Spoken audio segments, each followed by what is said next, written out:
Bonjour à tous et bienvenue dans cette nouvelle vidéo.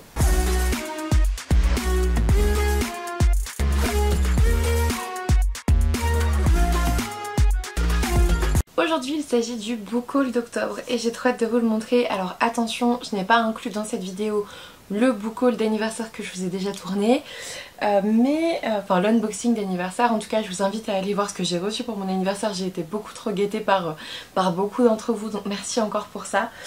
Mais je vous avoue qu'en octobre il y a eu le salon du livre de Wallonie, il y a eu les Aliénales, il y a eu énormément de sorties. Et ce book haul est indécent, c'est d'une décadence incroyable. Je sais pas encore quel titre je vais lui donner, mais vraiment, je sais même pas où je vais les mettre, les nouveaux livres. Il me faut une Billy, il me faut une nouvelle Billy. Peut-être que ça va être ça le titre. Ou alors le book haul de la décadence, j'en sais rien.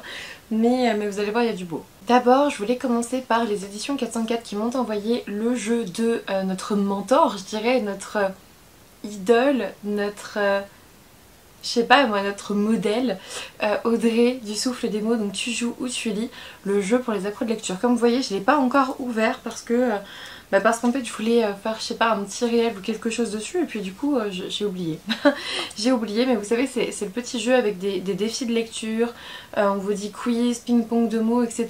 Je pense que ça peut être très très chouette. En tout cas je suis très contente de l'avoir et j'aimerais bien me le faire dédicacer en fait. J'aimerais bien rencontrer Audrey pour de vrai. Des éditions Pika, j'ai reçu pas mal de choses je crois ce mois-ci. J'ai reçu Ton visage au clair de lune de Miya Yamamori aux éditions donc Pika, le tome 1. On est sur un shoujo, on vous dit romance apparence lycée. Il est le prince du lycée et elle aussi. En fait elle ressemble, on vous dit, à un garçon. Comment ils disent ça? Yoi a des traits fins, un corps svelte et une voix au timbre bas. Résultat, tout le monde considère Yoi comme un très beau garçon qui tend à en oublier qu'elle est une fille. Adulée de tous, surtout de la gente féminine de par son allure de héros de conte de fées, elle est surnommée le prince. Et elle va rencontrer Ichimura, l'autre prince du lycée, et on va voir un petit peu ce qui se passe. Est-ce que ça interroge le genre? Est-ce que ça interroge... Je ne sais pas, j'en ai aucune idée. J'espère, ça pourrait être rafraîchissant, ça pourrait être cool. J'ai hâte de le découvrir. Ensuite, en allant aux Aliénales, j'ai pu récupérer mon service presse de The Hate List de Pierre Léautey, éditions L'Homme sans nom, avec lesquels je suis partenaire. J'avais dit que je me le ferais la fin octobre, début novembre. On y est. Il va falloir que je me le fasse, ambiance Halloween je dirais. On vous dit dis-moi qui tu es, avec H-A-I-S, je te dirai qui tu es, E-S, et on vous dit que The Hate List c'est l'idée folle de Thomas, un développeur qui crée un géant mondial des réseaux sociaux.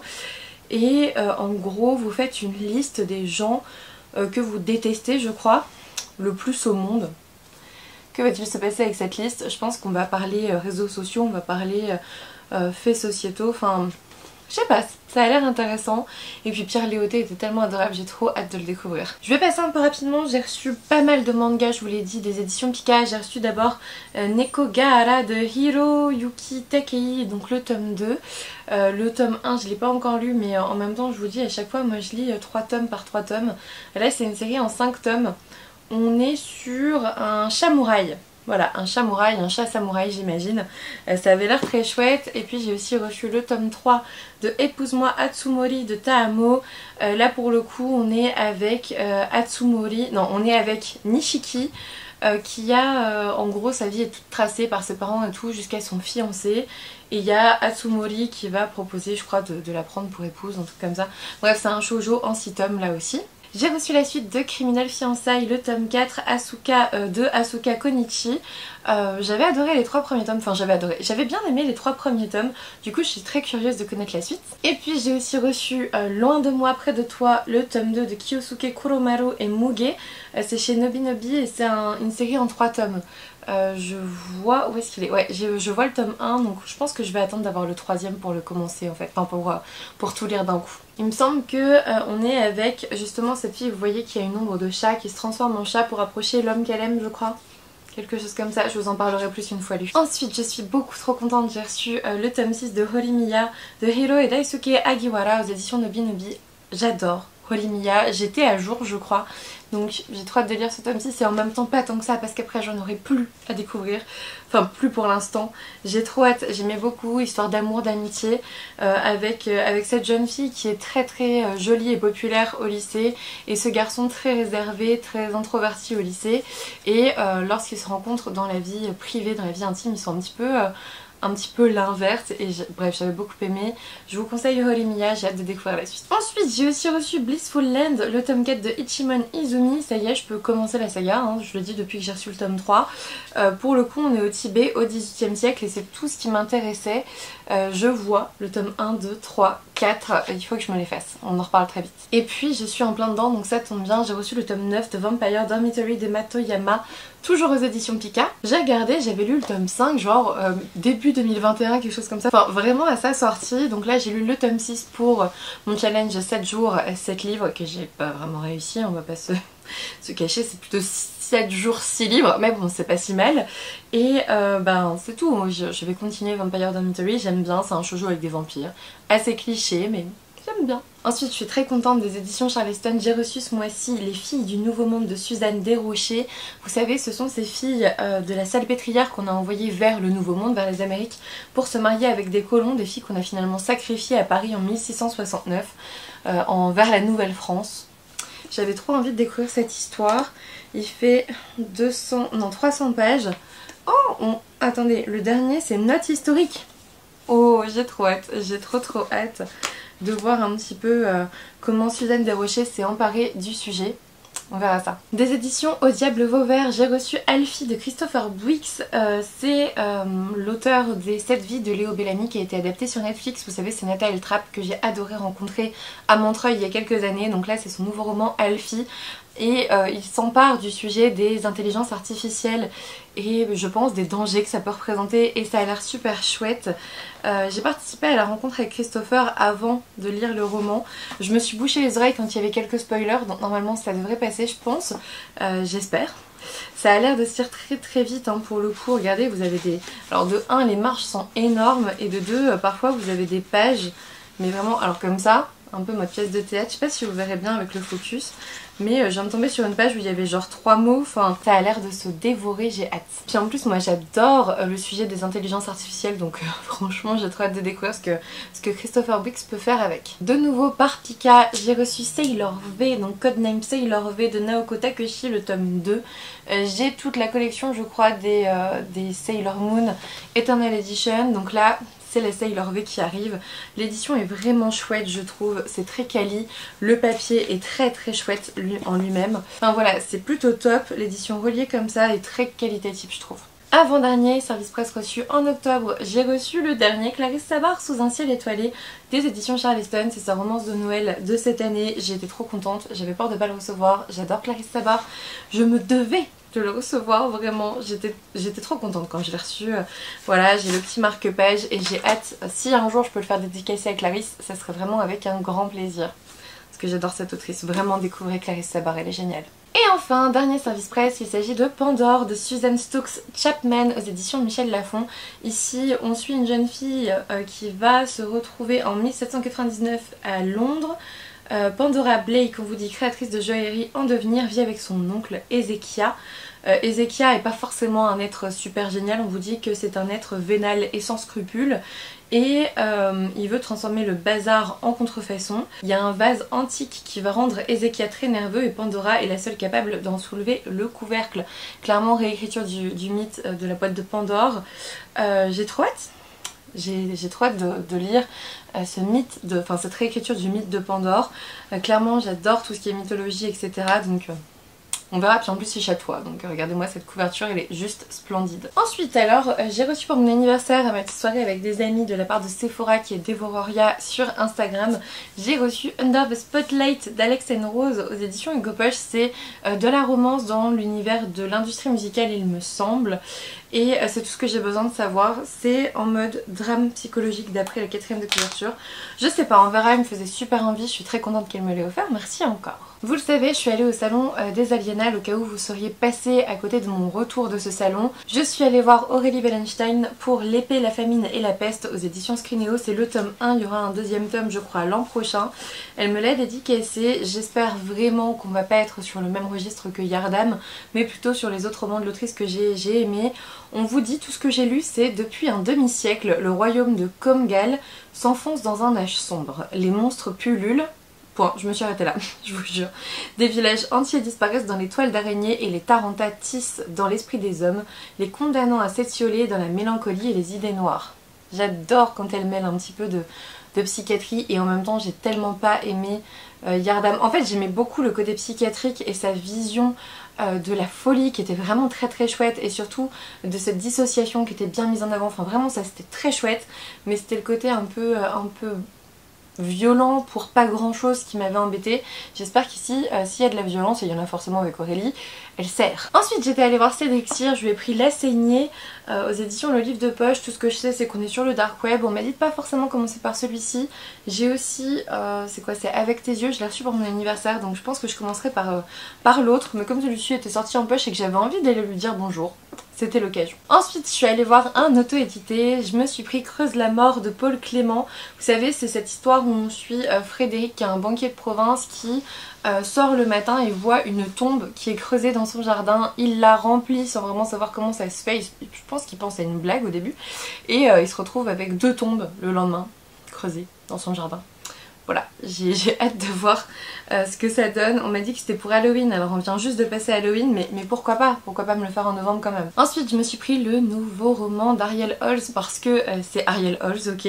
Donc c'est Pax Automata aux éditions L'École des Loisirs dans leur collection Medium Plus.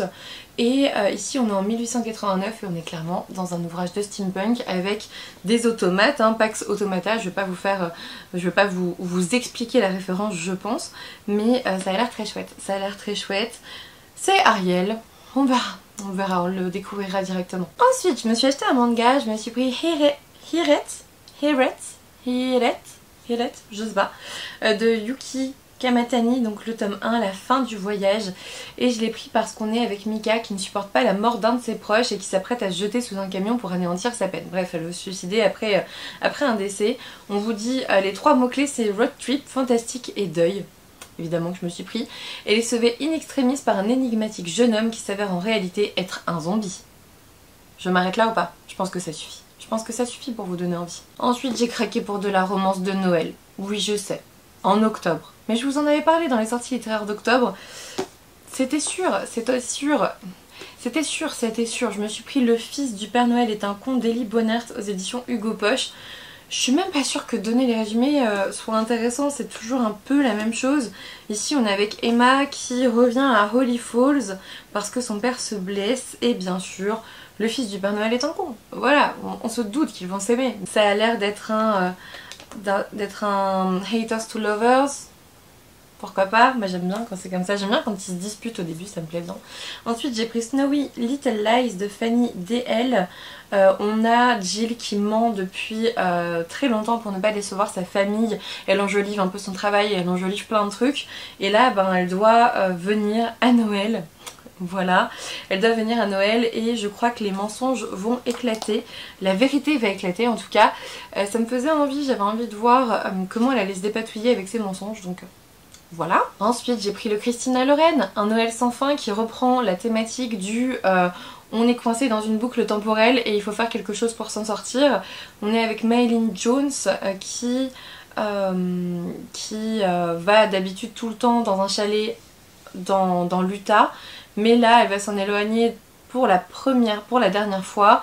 Elle lance à l'univers une simple requête en apparence: s'il te plaît montre-moi ce qui pourra me rendre heureuse, et elle se retrouve dans un avion bondé à destination de l'Utah où elle revit inlassablement les mêmes vacances. Boucle temporelle, que doit-elle faire pour en sortir? Bon, je suis sûre qu'il y a une romance aussi dedans. Voilà. Et la dernière romance de Noël que j'ai achetée, c'est un grand format. Ouais, je sais, je me suis fait plaisir. Mais comment vous dire, je regarde parce qu'en fait par la fenêtre il y a des bouts de nid qui descendent. Les moineaux ont fait un nid sur mon toit, je pense, et c'est en train de tomber. Voilà. Bref, la dernière romance de Noël que j'ai acheté en grand format, c'est parce qu'il y a de la royauté, et moi j'adore la royauté, j'adore ça. C'est un Noël royal d'Alix Nichols. J'adore les films de Noël avec la thématique de la royauté, j'adore ça, c'est chez J'ai lu. On est avec Camille, de ce que je sais, sa sœur aînée Jeannette a été désignée coupable d'un incendie criminel au palais royal, et Camille va bizarrement être demandée en mariage, je crois, par le duc Louis Philibert de Valois. Ce qu'elle y voit, c'est surtout la possibilité d'innocenter sa sœur, d'aller mener l'enquête elle-même. Je sais pas, ça me faisait trop envie, c'est la royauté, c'est Noël. Il m'en faut pas beaucoup, moi. En vrai, mes romances préférées, ce sont vraiment les romances avec la royauté. Enfin, je sais pas, c'est... Peut-être que c'est le mythe de la princesse, des rois et tout, enfin vraiment j'aime beaucoup. Et pareil, quand je retrouve ça dans du fantastique, dans de la fantasy, mais j'aime trop, j'aime trop. Je suis superficielle avec la royauté, c'est sûr. Ensuite, je me suis fait un petit plaisir, je me suis acheté une superbe BD, je me suis pris De Cap et de mots de Flore Vesco et Kéras Coët aux éditions d'Argo. C'est l'adaptation en BD du roman du même nom. On vous dit au palais les demoiselles de compagnie se succèdent, aucune d'elles n'est capable de satisfaire les caprices d'une reine tyrannique, et on va suivre Sérine qui décide de tenter sa chance. Oh, il y a encore les tickets de caisse, ça c'est pratique. Et derrière vous avez un petit chien qui poursuit un cochon. À quel moment je pouvais pas prendre cette BD, elle est trop mignonne. On verra bien ce que ça donne, si ça me plaît. Je n'ai pas lu le roman du même nom, donc on verra. Je sais même pas si on est à la moitié du book haul là. Il y a une pile à côté de moi qui est assez incroyable. Je sais pas, je suis pas sûre. Je me suis pris sur Ulule, je crois, la dernière sortie de Twinkle Edition qui est Stories from Snowdonia de Jérémy Angelo. C'est un roman en relié absolument magnifique. Et là on vous dit qu'on a... Alors on a deux livres. Le livre 1 c'est Snowdonia. En 1899 on suit Laurine qui a 17 ans, qui vit dans les montagnes jurassiennes, qui aime ça et qui veut pas forcément se marier. Et son existence est bouleversée quand son père ruiné l'envoie vivre au Pays de Galles chez un grand-oncle dont elle ignore tout. Bref, elle va découvrir le parc de Snowdonia. Et le livre 2 c'est Avalonia. En novembre 1900, Alice, étudiante dans la prestigieuse université de Cardiff, a décidé de créer avec ses camarades un cénacle dédié au mythe arthurien Avalonia. Deux temporalités, deux livres, ça me faisait bien envie. Et puis en plus, oh il est dédicacé, je savais pas. Oh trop cool. Exemplaire numéro 114. Ah ouais, il est numéroté et tout. Ah ok. Petit... Oh il est trop mignon ce petit corgi. Et du coup, hop. Je vous montre l'intérieur. C'est plutôt chouette. C'est plutôt chouette. J'ai hâte. Et en même temps... il est pas si long que ça en fait. Hein. 500 pages, 488 pages, ça va. Ça va, quand tu le vois comme ça, tu lui donnes plus, je trouve. Ensuite, il est toujours sous blister. Je me suis pris Chasseur de flammes de Afsaf Faisal, donc Les Sables d'Arawiya, le livre 1 chez De Saxus. Ce qui m'intéressait, c'était le fait d'avoir Zafira qui est chasseuse et qui se déguise en homme lorsqu'elle brave la forêt maudite pour nourrir son peuple. J'aime ce côté déguisé en homme, ça fait très Mulan, ça fait très... j'aime beaucoup ces femmes fortes là. Et on vous dit les gens vivaient parce qu'elles tuaient, les gens mouraient parce qu'ils vivaient. Et du coup, si Zafira est démasquée et sa nature féminine exposée, tous ses actes seraient décriés. C'est comme Mulan, voilà, c'est ça à quoi j'ai pensé. C'est pas du tout dans le même univers, mais... Voilà, c'est juste pour ça que je l'ai acheté. Ensuite, il y a eu une rencontre maison d'édition chez, comment il s'appelle, Frédéric Arnott, donc sur son Twitch. Je vais essayer de penser à vous mettre le lien, mais je suis pas sûre que je vais y penser. Et je me suis pris certains romans de ces auteurs. Voilà, moi quand je découvre une maison d'édition, il me faut 5 livres, apparemment. C'est comme ça. Je me suis pris 77 assassins d'Henri Duboc, qui est un confrère qui est médecin, je crois, en gastro à Paris. Et on suit Damien Hachette. De ce que j'ai compris, ça a l'air d'être un roman très what the fuck, très ovni. On suit Damien qui a 34 ans, qui est légiste et qui est catapulté médecin-chef à l'institut médico-judiciaire. Tard le soir, entre deux macabées carbonisés ou livrés coupés en morceaux dans un joli paquet cadeau, j'écris aussi des bouquins. Jusqu'à ce qu'une nuit, mon plus vieux lecteur, à qui j'ai dédicacé le 77e exemplaire de mon premier roman, m'attende sagement sur ma table d'autopsie. On suit un légiste, évidemment que je devais l'acheter, c'était sûr. En plus c'est écrit par un médecin, donc il sait de quoi il parle, tu vois. Moi si je devais écrire un roman avec un légiste, je le ferais relire à ma copine légiste, tu vois. Je me suis aussi pris La promesse du dragon d'Eileen Baker, donc toujours chez Beta Publisher, et là on vous dit, on est dans de la fantasy, on est avec Méline qui sert les mystérieux ordres de Kashin. Enfermée dans leur temple depuis près de 13 ans, la jeune fille vit dans la servitude et le renoncement. Toutefois, lorsque son extravagante maîtresse décède au cours d'un rituel étrange, la vie de la jeune servante bascule, elle devra être sacrifiée pour la ramener à la vie. Voilà, et il y a des dragons, donc forcément j'ai craqué. Après je vous avoue, octobre c'est toujours le mois de la tentation pour moi parce que c'est mon anniversaire et du coup à chaque fois je suis en mode c'est ton anniversaire, c'est ton anniversaire. Et comme je reçois de l'argent souvent pour mon anniversaire, ben je m'achète des livres. Voilà. Je me suis aussi pris Incarnation de Lily Sébastien, le tome 1 Ombre Fauve, on est clairement dans l'urban fantasy avec de la lycanthropie. Ici j'ai aussi pris Les Enfants d'Astra, tome 1 plan 439 d'Isor de Villers qui était là lors de la rencontre et c'était super intéressant. On est dans de la science-fiction young adulte. Année 3126 après une guerre dévastatrice, l'A.M. Erika triomphe et le peuple d'Astra n'est plus, seuls ses enfants demeurent et en fait on va suivre ces enfants d'Astra. Voilà, après la guerre, parce qu'on est toujours dans les guerres et tout et on sait jamais ce qui se passe après, c'est intéressant aussi. Et enfin j'ai pris Alma Mater de Roman Hendel et là on vous dit qu'on est dans de la fantaisie. Lorsque le mentor du jeune Pharas est condamné à la peine capitale, ce dernier se retrouve exilé et déterminé à restaurer la mémoire de son maître. Il en est convaincu, Saylas est innocent, mais à qui alors profite sa mort? Dans la cité voisine, on a Issia qui est une ombre, élevée au sein de l'ordre du vent, elle sert ses maîtres, muette et docile jusqu'au jour où sa vie bascule. On est dans un monde de fantasy qui m'intéresse beaucoup, j'ai pas envie d'en savoir beaucoup plus. J'ai envie de les suivre et de voir si ça me plaira. J'ai oublié 2 SP parce qu'ils étaient dans mon bureau, là où je fais mes lives. Je vais vous les montrer tout de suite. J'ai reçu A Forgery of Roses de Jessica S. Olson aux éditions Brajlon dans leur collection Big Bang. Regardez-moi cette beauté. Voilà. Et on est avec Mira qui a un prodige, qui a un talent particulier, c'est-à-dire que les portraits qu'elle fait ont le pouvoir de modifier le corps de ses modèles. Trop bien. Et c'est arrivé avec un petit pochon comme ça qui est très très joli. Et à l'intérieur j'ai de quoi dessiner un modèle. Pourvu que ça le change aussi comme dans l'histoire. Ça serait cool. En tout cas il est magnifique, il est au prix de 22 € si jamais ça vous intéresse. C'est un relié, je pense que ça les vaut. En plus il est très beau. Oula, et il fait tomber toute la pile. On va le mettre ailleurs. Et cette fois-ci, j'espère que j'en ai pas oublié, dernier service presse reçu en octobre, Le domaine de l'héritière de Lucinda Riley aux éditions Charleston. C'est Lucinda Riley, on est dans le sud de la France au printemps 1998 et on a Émilie de la Martinière qui a toujours voulu prendre des distances avec ses origines aristocratiques mais qui va hériter du château familial en manque d'entretien, un cadeau un peu empoisonné. On est dans des secrets de famille, on est avec une aristocrate.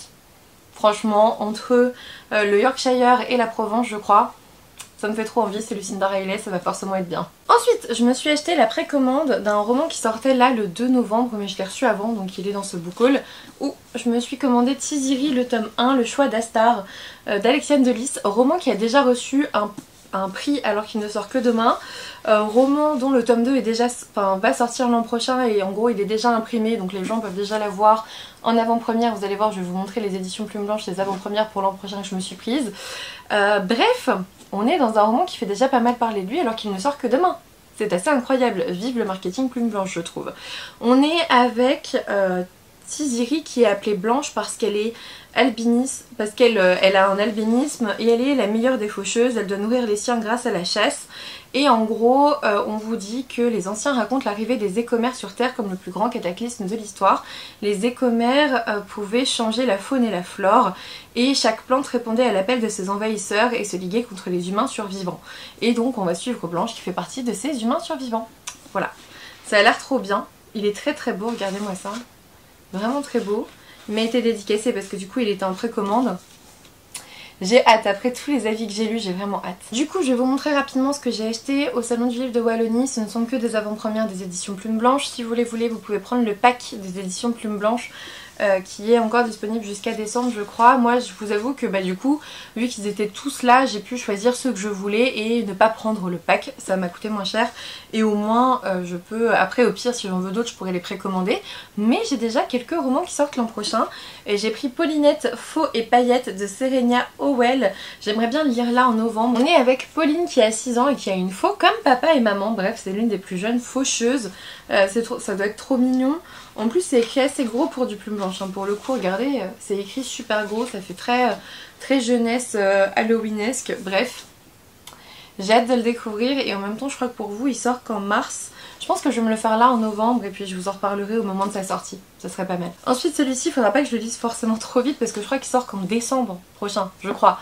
Semeuse de rêve d'Oksana Hope, donc aux éditions Plume Blanche. On est avec Freya, donc clairement dans les mythes nordiques, et on vous dit que Freya est née avec un don incroyable, elle peut matérialiser ses songes. Si ses parents n'en voient pas la moindre utilité, la jeune fille rêve d'aventure et d'une bien plus grande destinée. Ça a l'air d'être de la fantaisie, ça a l'air très chouette. Là aussi il est très joli, comme d'habitude avec Plume Blanche. Je me suis aussi pris À jamais de Fanny André, toujours aux éditions Plume Blanche, qui sort l'an prochain mais je sais plus quand. On est avec Chloé qui va mourir, qui est atteinte d'un cancer en phase terminale, et ADN qui est le dernier fils d'une famille immortelle. On vous dit qu'elle voudrait vivre, lui il désire mourir. Je pense qu'on va avoir clairement une romance entre les deux et je crois que pour devenir vraiment immortel, pour vivre éternellement, il doit trouver son autre, sacrifier la vie de son autre pour ne plus jamais craindre la mort. On est clairement sur un drame, hein. On est clairement sur un drame. Ça a l'air trop bien et en même temps il est extrêmement long, il fait 500 pages. Mais est-ce que c'est la romance que j'attends? Peut-être. Il y a des romances comme ça que j'ai déjà lues, il y a des romances que j'ai l'impression d'avoir déjà lues et il y a ces romances que j'espère encore pouvoir lire, peut-être qu'elle en fera partie. Je me suis aussi pris L'Ascension des Dragons de Marion Aubry qui dirige justement la maison d'édition Plume Blanche. Regardez comme il est trop beau. On est avec ces dragons autrefois maîtres du ciel qui ont légué une partie de leur pouvoir à des hommes jugés sages et méritants. Ensuite les héritiers répartis en clans vivent en marge de la société, mais aujourd'hui certains d'entre eux refusent de se cacher plus longtemps quelles qu'en soient les conséquences pour les humains. Voilà, ça parle de dragons, ça parle d'hériter le pouvoir des dragons. C'est beau. Qu'est-ce que vous demandez de plus en fait? Avant-dernier roman que j'ai ramené de ce salon, il s'agit de Les 5 soldats de bambou d'Eliane Jolmes, toujours aux éditions Plume Blanche. On est avec 7, enfin on vous dit ils étaient 7. Ils avaient sauvé le royaume, les poètes chantaient leurs exploits aux confins du Zongo, des steppes des hauts plateaux jusqu'aux plaines baignées de rizières, des hauts pics enneigés jusqu'aux rivages d'ardoise de la mer Jaune. Ils étaient 7, ils avaient chevauché l'azur céleste aux côtés des dragons, rallié le peuple de la forêt, vaincu l'armée des morts, instauré le règne du roi Dieu, lumière éternelle, et apporté au Chi un âge d'or sans précédent. Ils étaient les héros de la bataille du sorcier au Bi de Jade. Bref, vous l'avez compris, je pense qu'on est en Chine, avec des dragons, avec des soldats surtout, et il est magnifique et l'autrice était là et elle était très sympathique. Voilà. Dernier roman que j'ai ramené de ce salon, Angélion, le tome 1, Illuminer les cieux de Justine Tiffany. J'ai eu peur, le marque-page se fait la malle, toujours aux éditions Plume Blanche. Voilà. Et on vous dit que jadis Angélion, l'astre sacré illuminait le ciel lors de la levée. Aujourd'hui, la tombée de la nuit annonce l'avènement des damnés. Dans le chaos de ce monde enchaîné et torturé, en proie à un homme aussi cruel qu'immortel, un murmure prophétique parle d'enfant avec l'extraordinaire pouvoir de manipuler l'Angélion. Je sais pas trop vers quoi on se tourne, mais ça me fait aussi très envie, j'ai hâte. Ensuite, je l'avais précommandé aussi. Il s'agit de L'Enfant des Bois d'Annabelle Blangier aux éditions Magic Mirror. Il faudrait vraiment que je me le fasse. Je crois qu'on reprend un peu le mythe d'Hansel et... Enfin, le conte, d'Hansel et Gretel. C'est Magic Mirror, donc je pense que c'est ça. Il me faisait bien envie avec les villageois qui n'ont pas oublié son nom, se murmure dans les rues. Yara, la sorcière qui attirait les enfants dans la forêt avec sa maisonnette et ses friandises. Et je crois qu'il y a des enfants qui disparaissent, non? La meilleure amie meurt brutalement et le mari de cette dernière disparaît avec leur fillette. Il y a des mystères à résoudre par ici avec une sorcière. Ensuite, je n'ai pas su résister à cet appel. Je me suis pris L'Empire du Vampire de J. Christophe, en relié, magnifique. Aux éditions de Saxus, je crois qu'il est déjà en rupture un peu partout, mais il me semble qu'il est toujours dans le Cultura où je vais habituellement. Si c'est le cas, je vous le dis tout de suite, ça va être le gain concours pour les 6000 abonnés sur Instagram. D'ailleurs je vous remercie pour ça, on est 6000 sur Instagram, c'est énorme. Pour le coup je pense que je vous ferai gagner ce roman sur Instagram très bientôt. Pour vous c'est peut-être en ce moment, parce que normalement j'ai dit que je devais si je le trouve cette semaine, là on est mardi férié 1er novembre, si je le trouve cette semaine à Cultura, je lance le concours pour ce week-end et vous aurez une semaine pour participer, donc n'hésitez pas à venir sur Instagram, le lien est dans la barre d'infos. Le concours est très certainement en cours, j'espère, sinon je vous ai dit tout ça pour rien. Là aussi c'était au salon du livre de Wallonie, je me suis pris Kezia, la fille de Targit de Maddy Plume, donc le tome 1 et comment vous dire qu'on est sur une réécriture d'Anastasia. Voilà, on est avec une souveraine illégitime qui instaure la censure et fait régner la terreur et qui pourrait défier celle qui a osé assassiner sa propre famille pour prendre le pouvoir. Sans doute pas Kezia, princesse rescapée du massacre qui se cache dans un petit village loin de la capitale. Il est magnifique, c'est de l'auto-édition. Enfin c'est de l'auto-édition quoi, je sais pas si vous avez remarqué, il y a une qualité incroyable pour ce roman. Et puis j'adore Anastasia, c'est un de mes romans préférés, enfin c'est une de mes histoires préférées Anastasia, donc vraiment trop hâte. Ensuite alors là j'avais commencé par le prendre en e-book, je l'ai commencé, j'ai adoré, je me suis pris le tome 1 en relié, voilà. La porte du roi, liberté entravée, donc le tome 1 de Lisa Schneider. Pour le coup je vous en parlerai dans un prochain update lecture. On est avec Ehsan qui est esclave à la porte du roi. On est clairement dans un univers de fantasy qui fait penser un peu à l'Empire perse, mais aussi au drama coréen que j'aime tant. Ça fait clairement drama historique. Alors oui, avec des coutumes plutôt orientales. Ça je ne le cache pas, c'est pour ça que je vous parle de l'Empire perse plus qu'autre chose. Mais au niveau intrigue de cours, ça m'a tellement fait penser au drama historique coréen que j'aime beaucoup que j'étais obligée de vous le montrer. J'ai adoré. Je sais pas si on peut parler de coup de cœur ou de très très bonne lecture, mais j'ai adoré et j'ai tellement adoré que je me suis pris le tome 3 et où est le tome 2 ? Le tome 2, voilà, comme ça, le tome 2 ici, le tome 3 ici. J'ai les 3 reliés et ils sont trop beaux je trouve. Peut-être que vous verrez pas bien avec les reflets et tout, mais en vrai je les trouve très jolis. C'est très simple, très sobre et ça suffit. Il n'y a pas besoin d'avoir un personnage visible sur la couverture et tout. Je trouve ça très simple mais très joli aussi. C'est de l'auto-édition. Franchement c'est très agréable à lire en relié parce que du coup ça se casse pas, c'est chouette. Et en e-book aussi c'est très bien, donc voilà. Et il y a une petite carte. Je sais pas si elle est dans le tome 3 par contre, je veux pas me spoiler parce que moi je suis encore dans le tome 2. Hop, il y a une carte qui est un peu floue dans le tome 1 mais qui est mieux dans le tome 2 et 3. J'ai beaucoup aimé le tome 1, je suis en train de lire le tome 2, je vous en reparle en update lecture. Bon, on arrive à la fin de ce book haul, il en reste 3 parce qu'on en a pas marre. C'est quoi tous ces romans? Ça va, j'en ai lu pas mal là en une semaine donc c'est bien, j'avance dans ma pile à lire.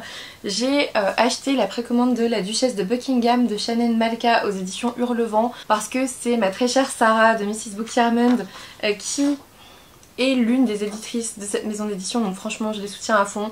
Il y a aussi Par un soir d'automne et My Book Vision qui sont absolument géniales. J'adore ces filles, j'adore ce qu'elles font, je suis très contente pour elles de ce qui leur arrive. Il y a une petite carte, il y a une playlist, il y a de la qualité, il m'a été dédicacé par l'autrice, enfin bref, je suis très très contente de pouvoir les soutenir. Je vous invite vraiment à aller voir ce qui se passe pour elles parce que c'est chouette. On en est au 2e roman et clairement ça va faire une très très belle bibliothèque je trouve avec ça. On est en Angleterre en 1841 avec Helena Quincy qui est fille du comte de Winchester, qui mène une existence paisible au cœur de la campagne anglaise dans un écrin de verdure qu'elle se plaît à parcourir à cheval au détriment de ses leçons d'étiquette dont elle se passerait volontiers. Moi dès que j'ai lu ça je me suis dit ok c'est pour moi, j'adore cette époque, j'adore suivre les personnages, enfin des personnages dans cette époque là. Il me le fallait, on va se le faire là j'espère en novembre, en plus il irait bien avec un feed de novembre donc j'espère. Avant-dernier roman c'était une campagne Ulule donc je me souvenais même pas que j'y avais participé. C'était Le Médaillon d'Orion de Chris Comte, donc qui est Poisson fécond sur YouTube, aux éditions Kundar, donc avec les illustrations d'Adélaïde Camp, pardon. Regardez comme il est beau, il est trop beau, il chatoie et tout, il est superbe. On a une illustration, j'avais un carnet aussi avec Gustave, j'avais des pins, enfin bref c'était chouette. Et franchement à l'intérieur, mais la qualité de l'objet livre, c'est magnifique, il est splendide. Vraiment il est splendide, vous avez des illustrations tout du long. Il n'y a pas une page sans une illustration, enfin en tout cas j'en ai pas trouvé. Je ne vois pas une page sans illustration, c'est ouf, je sais pas si vous voyez. Peut-être qu'il y en a qui ont été reprises, mais en même temps j'ai envie de dire, t'as raison. T'as raison, franchement incroyable. incroyable objet livre, j'ai hâte de le découvrir. On est avec Ariane qui commence sa dernière année de lycée ainsi qu'une année de plus à dormir dans la niche du chien, on vous dit. En même temps, Orion, son kaléidauteur favori, fête ses 10 millions d'abonnés sur sa chaîne. Il invite l'un d'entre eux à vivre l'expérience la plus incroyable de sa vie. Ariane sera-t-elle sélectionnée? J'imagine que peut-être. Peut-être. Et enfin, dernier livre de ce book haul qui est titanesque. Je pense que je vais peut-être mettre ça, titanesque, je ne sais pas.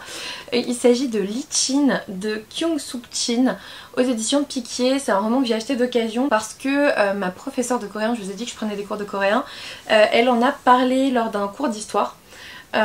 Et du coup on est à la fin du 19e siècle et on est avec une danseuse attachée à la maison royale de Corée. À cette époque là le royaume ermite s'ouvre au monde qui le découvre à son tour et c'est ainsi que le premier diplomate français en poste en Corée tombe sous le charme de Lee Chin, danseuse à la cour royale, femme d'une beauté et d'une intelligence exceptionnelle, et l'emmène avec lui à Paris où elle rencontre Émile Guimet et Guy de Maupassant. Je trouve que ça peut être cool parce que par le biais de cette histoire d'amour, on va découvrir justement la Corée qui s'ouvre au monde. Parce qu'au début, la Corée est restée très longtemps entre eux et puis ils se sont fait envahir par plein de personnes, dont les Français d'ailleurs. Et ils ont fini par devoir s'ouvrir au monde, c'était une obligation, ils n'ont pas eu le choix. Et je trouve ça plutôt cool de pouvoir lire un roman écrit justement par une Coréenne, il me semble. Voilà, elle est née en Corée du Sud en 1963, l'autrice, et je trouve ça très important d'avoir cette vision-là et aussi ce choc des cultures entre un Français et une Coréenne à ce moment-là. Voilà, elle l'a conseillé, j'avais très envie de le découvrir, donc je l'ai pris. C'est terminé pour ce book haul qui était un peu trop grand, je m'en rends compte, mais c'était mon anniversaire, alors j'avais le droit. On va essayer de ne pas acheter grand chose en novembre, je vous l'avoue, déjà parce que le budget n'y est plus, on va pas se mentir, vous avez vu tout ce que j'ai pris, mais aussi parce que il faut bien les lire à un moment donné et vous donner mon avis dessus.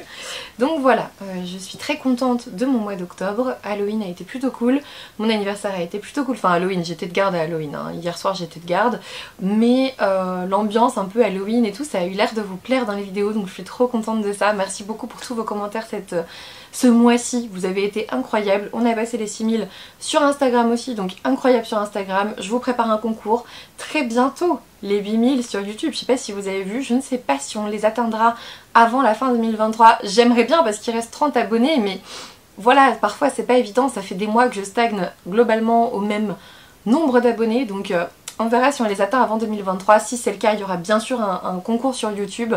Et pour Noël, je vous concocte pas mal de choses, mais ça sera bien plus sur Twitch. Je vous mets tous les liens en barre d'infos à chaque fois.